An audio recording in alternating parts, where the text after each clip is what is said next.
Listen. Welcome. My curious was about the understanding the information here. Let's learn about the angle of mandible here. So, angle of mandible is often overlooked and untreated area here. Angle of mandible here, mandible bone here. How to have a better jawline. I'm here to learning the information, learning what it takes to hear. Okay, where is the gonion here? Gonion is somewhere maybe here, here, here. Midpoint of posterior border of the ramus here. Inferior part of the body of the mandible. And gonional angle is 125 degree here for females. Okay, so for males, different thing here. Identified in the volume pre-auricular space here. Pre-palpate mark angle of the mandible. Create entry point that is superomedial of the angle of the mandible using 23 gauge here. And then there's a treat using 25 gauge here for 5 centimeter cannula aspirate prior to injecting to check for an intravascular entry here. So it's good to aspirate here. Microcannulas do not, of course, are injected intravascular here. Here is the big deal. It's about the vesical artery. Where the fuck does it go? Come like a passing here, this mandible. Where is the kind of passing point? And I don't know.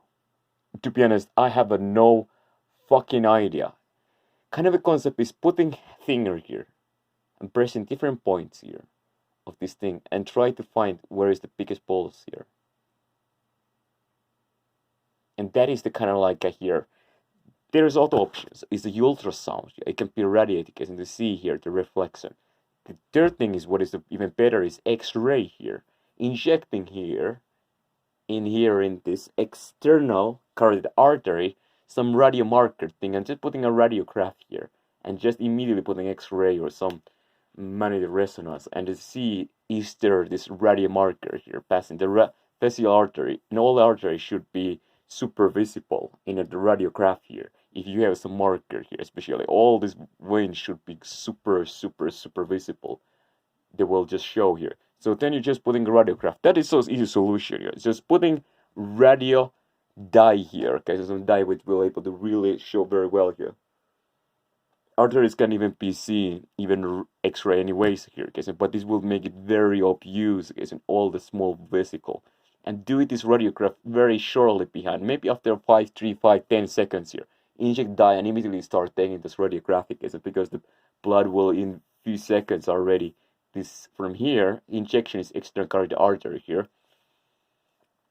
And then I can see to all the arteries. And those arteries doesn't really move that much. If the one artery exit point is here, it's not gonna go here in a 5 centimeter move ever here in the years. Like now, till example next 5 years, it's gonna be very narrow band here where it come here.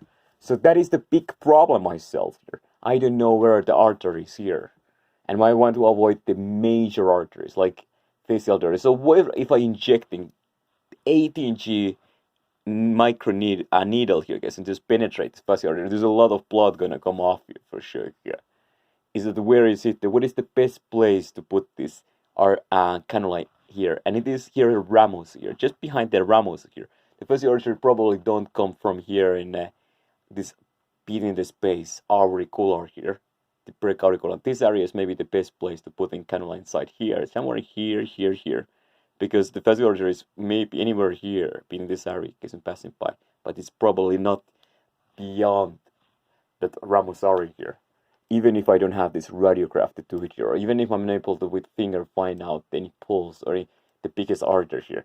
And it's gonna take a long time here, but there's information what I don't know, and I'm here to learn here. Remember, I start from zero square, zero. Here is flat here, and I'm getting more. Potential difficulties.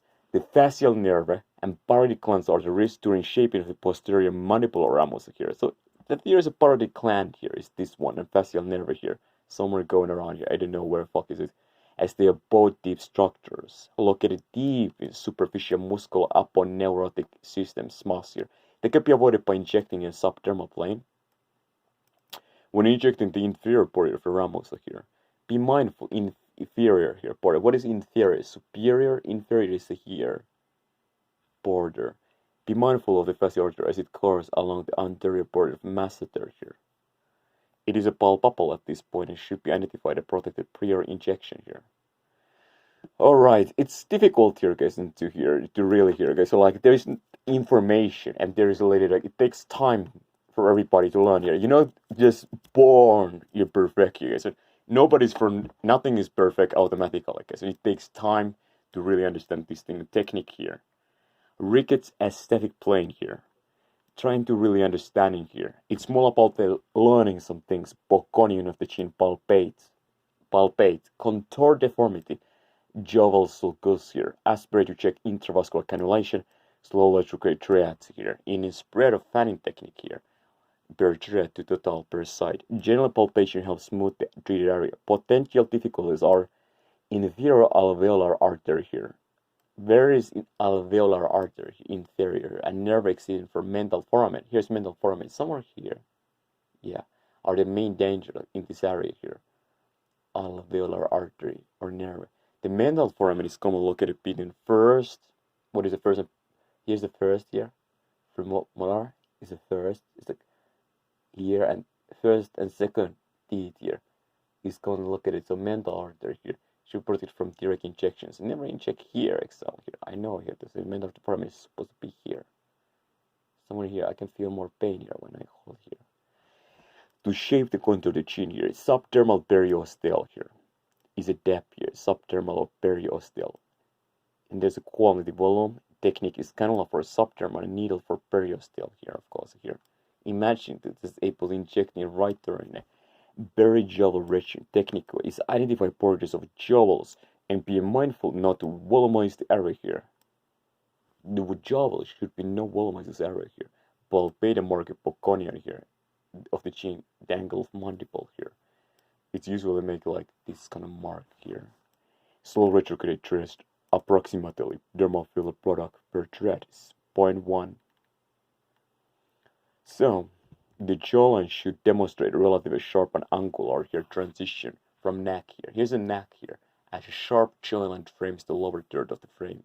So I use this thing here to force this kind of like a neckline here, make it more.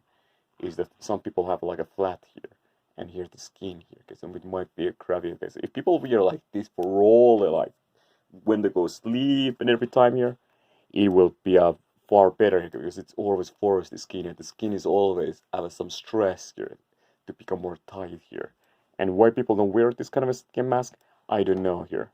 It's kind of like you have to consult the skin and the muscles have to go against this thing. But if you wear this mask, it definitely give advantage in long term here. And that is it here. How you want to have a long short-term success or a long-term superficial temporal artery and vein here. Like, alright, it's kind of another concept here. Anyways, thank